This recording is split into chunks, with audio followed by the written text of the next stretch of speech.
National CEO of Girl Scouts of the USA. Awesome. Thank you for having us. And you brought some Girl Scouts. Yes, I did. These are my bosses. Turn it over to you. Terrific. Good morning, everyone. How are you? Bonjour, ça va? Buenos dias? It's great to be here. For those of you how many of you are familiar with the Girl Scouts? Raise your hands. Great. How many of, let's say, the ladies in the audience were Girl Scouts growing up? Brownies, juniors, cadets, great. How many of you have bought Girl Scout cookies? There you go. Well, we're here to talk about really what we've been doing for 100 years. And what we've been doing is creating leaders, individuals who are very passionate about issues in their communities and making an impact globally. And I'm very pleased to have two of my bosses here this morning who I will present to you. Malika Jane is 16. And she's going to give you a bit of a background on herself. And Athena Morales is 12. And the reason we're here, we're back at CES. This is our second year. We came last year. So many people passed by our booth to say, wow, Girl Scouts, CES? What are you guys doing here?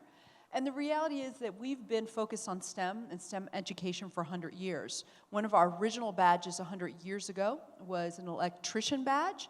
Our founder taught our girls to weld, taught them to focus on science and global issues, environmental impact issues. And over the years, we've just updated those experiences for girls. The reason we're here again this year is that our girls have been running the largest girl-run business in the world for almost 100 years. In 2017, will be the 100th anniversary of when they began their business. And it is a global business.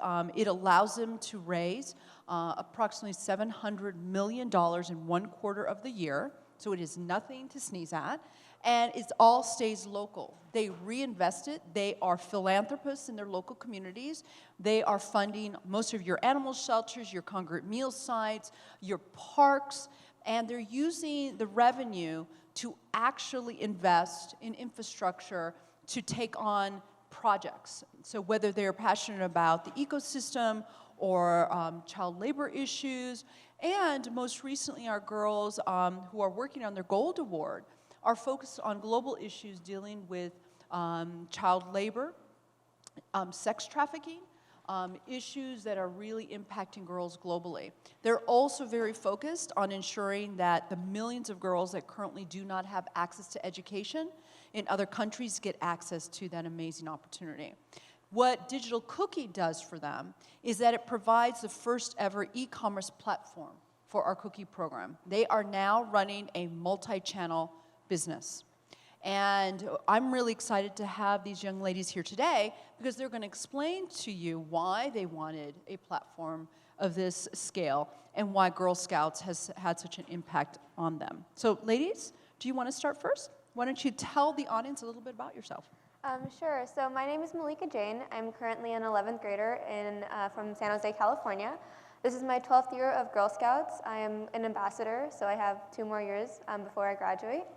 Currently, I am working on my Gold Award, just like Anna Maria said earlier. My passion is focused on girls and education, and so my Gold Award is helping students in India gain education who don't have the access to it. I am Athena Morales, and I am a cadet. I'm 12 years old right now. I'm going to turn 13 this year. Very exciting. And I recently finished my Gold Award, or not Gold Award, sorry, my Bronze Award, which is the highest award a girl my age can earn right now. And it was about animal shelters. I was trying to help animals in shelters, so I donated food, animal food, and I made toys for the pets, and well, soon-to-be pets. And I tried to help them find homes, and I participated in many adoption days. Terrific. So you can see, obviously, they're not waiting until they're adults to make an impact. One of the reasons why, again, Digital Cookie came about is that it is the largest girl program in Girl Scouts. More than 75% of our girls participate in the cookie program.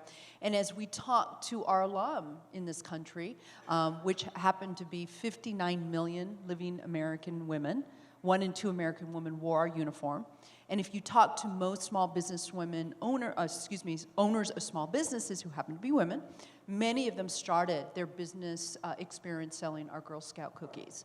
A lot of the women who are running major industries, including your keynote yesterday, Mary Barr from GM, was a brownie who sold cookies. And many of them say this was a great experience.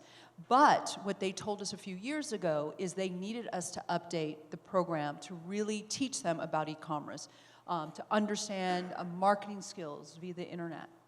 And so we partnered with several companies, including Accenture, to actually build this platform for them. And we beta tested it last year with 160,000 Girl Scouts here in the United States. And within launching it in December, within 4 days, we got 4 billion media impressions from around the world. We had no idea the iconic nature of our brand at that level, specifically around our cookie business. And it did so well that for the first time in decades, we actually ran out of Thin Mints during the season. And so, yeah, no, it was a panic. But more importantly, why is this program very important for our girls? And that is because we clearly know that STEM careers are the future careers in this country for our young women. We speak to many industry leaders, business owners, who say there are not enough individuals in the pipeline, specifically women. And what our research shows, because we have our own Girl Scout Research Institute, is that girls stop opting out of math and science focus in school at 4th grade. They stop raising their hand. And we did a research study, recently where we actually talked to high school girls across the country about their interest in STEM. And 74% of them said they loved math and science. They were really good at it. But then when we asked them to actually rank their potential career opportunities, STEM careers ranked below all other careers, including staying at home and raising a family. When we ask them why, if you're really interested in math and science, why do you not see it as a career? They say that 1, they don't see enough female role models in the STEM fields, and 2, they do not see a mentor, a female mentor, in their school, even on a yearly basis, to talk to them about these opportunities.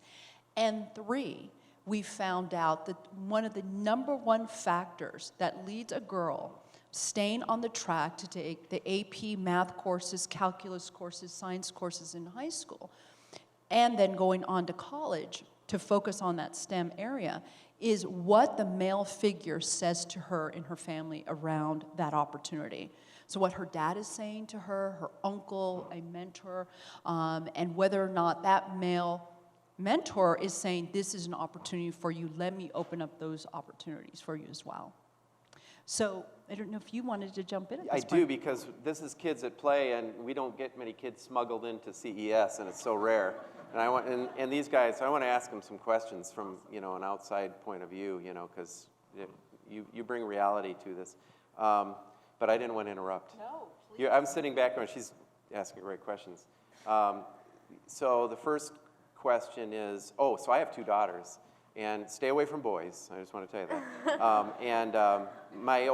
My youngest daughter just became an EMT. She actually goes in ambulances and helps people, and she's only 20 years old. I'm so proud of her, and she's so anyway. I think this whole idea of is good. I think girls are cool.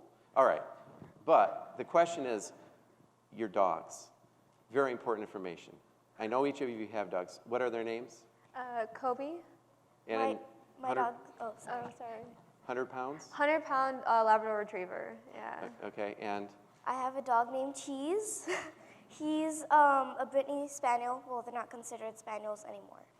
Yeah, and There's an iPad Pro right there. There's a lot of gadgets around. What kind of technology is most exciting to you right now? That's hard. From a kid's point of view, and like you're at CES, and like what are you really excited about? Personally, I recently just got the new iPhone, so that's very exciting. Do you have it with you? I do. Can we see it? Yes, absolutely. Very cool. Yeah. Very Did you exciting. notice the? Yes. So that's a 6. Yes, regular this is the 6. Yeah, or the 6S, I believe. Yeah. Yep. Yeah. Very exciting. How has that changed your life? It's just it's crazy to think that now I have everything at my fingertips. I'm, in school, they ask a question and I didn't understand what the teacher was saying. Oh, at break, I can just pull out my phone, look up something on a YouTube video or look up on Khan Academy and I can figure it out. It makes me feel so much more independent now that I don't have to be restricted by, oh, now I have to go find a computer somewhere, or a whole new world's open up to me right at my fingertips. I'm really excited about the new cars. I went to the little car part of CES with a group, and it's actually really cool. The cars seem very futuristic than what they are now, and they have there was one where the back opened up and closed. It was really fascinating. If you could have any car you wanted, what would you get? And money's no object.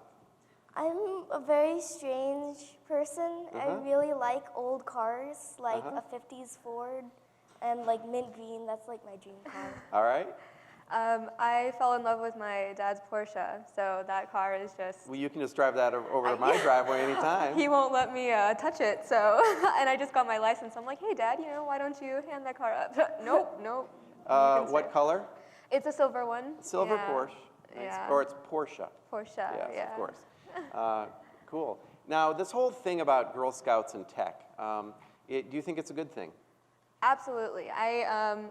I actually didn't, I loved math, I loved science, but I wasn't very involved in, per se, STEM-related fields until the Girl Scouts had opportunities where girls could go to the big tech companies such as Facebook, eBay, and LinkedIn. And then when we went to the headquarters of those companies, we were able to learn a little bit about coding, and that's when I got my first experience with coding. And ever since then, I've been really interested in it, and because of Girl Scouts and them opening me up to a STEM-related career, in high school, I joined my school's robotics team and then absolutely fell in love with STEM in general. So thanks to Girl Scouting, that's why I've gotten involved in STEM. So it was a bridge to the world of code, a bridge to the world of robotics. And you mentioned coding. Do you have any suggestions for other kids, boys or girls, about how to learn to code? I use a website. It's aimed for kids. It's called Scratch. Sure. You learn how to code, and you make games or art using coding, and you can play other people's games. And What's one of the programs you've made? Anything you could share with us? I made a game where it's like a little chicken, and you're supposed to feed it and care for it, and it just kind of sits there and peeps. And what's cool about Scratch is if you want to play Athena's game, you just type Scratch into Google, go to MIT's site. If you type her name, or do you have a code I have tag? a username because you have to make a little account, but I can't remember it right now. All right, so just search on chicken and you'll see it. And you can play the game, you can comment on it, and other kids can grab the code and steal it, or they can mash it up into their game. And so I love Scratch. I think it's a real kind of language, but then it's sort of leads you on to other things. Absolutely. And then I think one step before Scratch, if you're not even sure if coding is something you're interested in and you just want to get a taste of it, Google's come out with a website called Made with Code. And Girl Scouts have been really involved with them. And it's a really great website. You can go on. They have multiple games that you can do. Like one of the ones that I really loved was you get to make your own beat.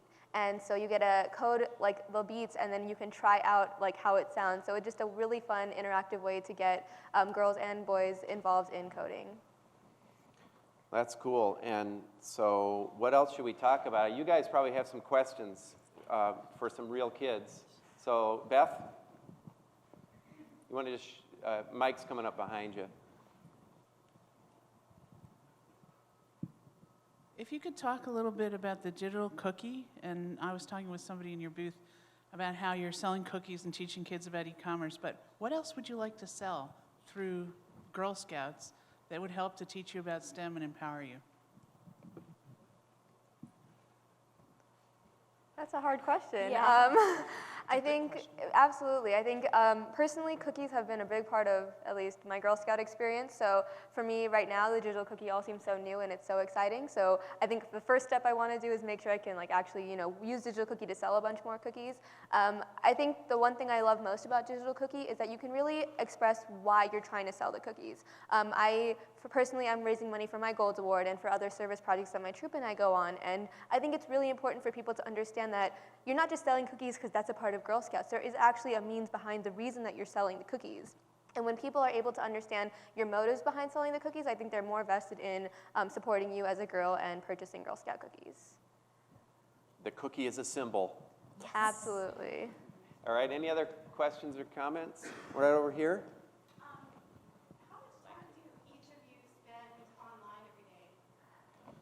How much time do you spend online? I know I spend a lot of time online because I consider the internet like a pool. Like as you jump into the pool, you start to go deeper and deeper and just explore to the point where you get lost. Are there any sharks in that pool?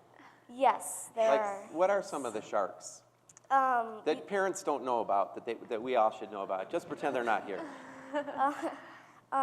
If you're playing a game and you download DLC, which is extra stuff for that game. I'm a big gamer. I'm a huge nerd.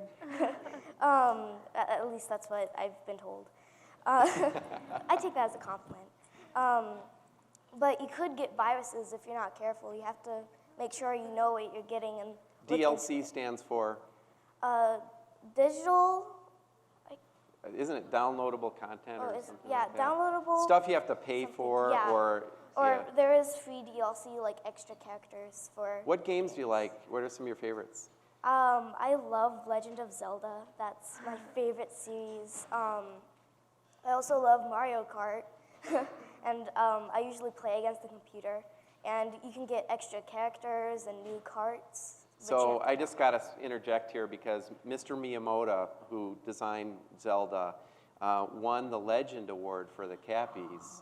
And he's not going to be here, but he made, I'm sorry, but he made a video especially for us. And he explains in his video how his imagination led to Legend of Zelda. And he shows footage of that. So if you want to, I'll give you a sneak peek later on if you're not around tonight. But I'm really excited about this video that Mr. Miyamoto made for us. Any other games that we should know about? Or you have a Wii U? Yeah. Well, my cousin does, so I'll go to his house over the weekend and we'll both play. Yeah, cool. Super Smash Brothers? Yeah, that one's really good. Want to play after?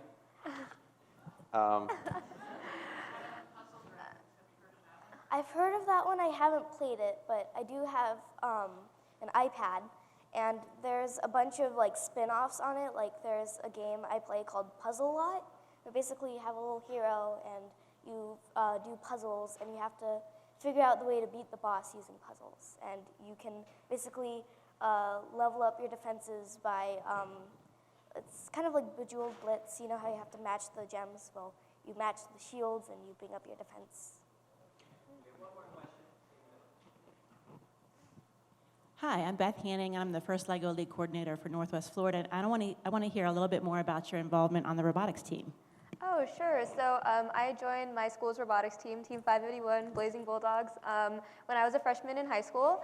I have to say our team is very male-dominated. It was very hard being a female my freshman year because I went into the team not knowing anything about robotics, engineering, anything of the sort. So I felt very separated and left out of the group. And then I was so lucky that there was a strong female leader, only one on our team, and she basically took me under her wing and supported me throughout the year. After that, she graduated, but I felt confident enough. So last year, I was more involved in the team, and we were able to actually get a 50-50 ratio of boys to girls, so that was really great. And I think my favorite part throughout the whole scene is you work so hard for 6 weeks to build that one robot, and you're so proud of it. But the best part is when you get into that competition, and you are just surrounded by all those other teams, and you realize that everyone there has been working so hard just like you. And you realize that even though you might not know everything about robotics, there's so much that you do know and that you can relate to other people and you can learn from other people, that it's just such a great experience. And it makes you realize that you don't have to know everything right off the bat to gain experience and learn more about the field of robotics. So it's very exciting. Well, you guys, this is who we're working for, and I don't know about you, but I feel better about the future having met you guys, and you're great role models for other girls and boys, and so thanks so much for having them here. Thank you for the opportunity. You can see I have the best job in the world. These are my bosses. I have 2 million more of them. You should be excited about the future because they're going to lead the way and they're going to do great things. It's awesome. Let's give them a round of applause. Like a breath of fresh air. So we'll show you that video and maybe we'll get, you have a stand. You'll be at a Yes, we are. We are booth number 74760. only at CES. And we have a secret stash of Girl Scout cookies. Real so cookies? if you stop by and say you were at this session today and heard these girls speak, we'll see if we can hook you up. You know, I was told I'm not going to talk about cookies. I always do. Do you have any cookies? Thin mints, please. I wasn't going to say it, but you went there. There you go. All right. Thank you. Oh, sorry. They also have lip glosses, like flavored lip glosses. We have lip glosses, Girl Scout flavored lip glosses. They taste good. I mean, they're nice. All right, guys. Thank you very much. Thank you.